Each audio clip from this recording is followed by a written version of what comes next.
God doesn't waste anything, not our tears, our pain, not sickness, not hardships, or traumatic experiences. He uses them to strengthen our faith.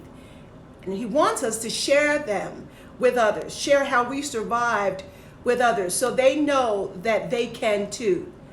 I've learned that healthy relationships are the result of two people who care enough about each other to grow past their personal issues, to ensure the other person's needs are met, to be emotionally healthy and available for their partner. They don't play the blame game. Instead, they are self-aware. They see themselves first and the need to make changes in their thought pattern, in their attitude, and in their behavior. So they are emotionally available and supportive for the other. A healthy relationship involves honesty. It involves trust and respect and open communication between the partners. It takes great effort and compromise from both people. There is no imbalance of power. As the head, men lead, but they don't rule. They always consider the needs and the desires of their wives. They listen with their heart and lead lovingly. I know that when a woman has a man who leads her with confidence, with compassion, and with humility, and always with the best intentions, there is nothing she won't do for him. Acquiescing is never an issue for a woman.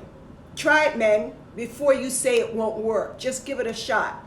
A man will never have to talk about his wife submitting if he leads well.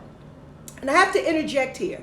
For all you men who live hellish lives, lives where you take your wives for granted and are not accountable, and then tell your wives, you married me for better or for worse, I want you to go to Ephesians, the 5th chapter and the 25th verse, and then apologize to your wife and be the husband that Christ and she expects you to be. Couples respect each other's independence and can make their own decisions without fear of retribution and retaliation. A woman has her own mind and opinion. She has her own interests. And because they don't always align with yours, doesn't mean she's being disrespectful. A true leader values his wife's perspective, uniqueness, opinion, growth, and maturity. They are what makes her who she is.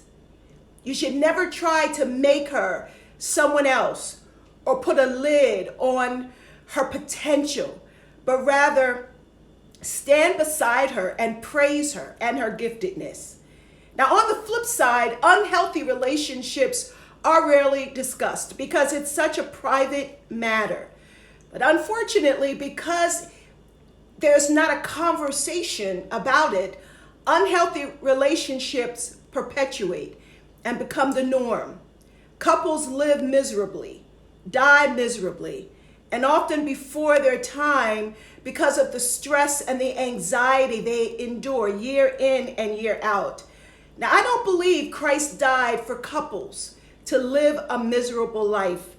Marriage was not intended to be a miserable event because the expectation is that men and women will grow together. The design was to reflect God's light and not darkness.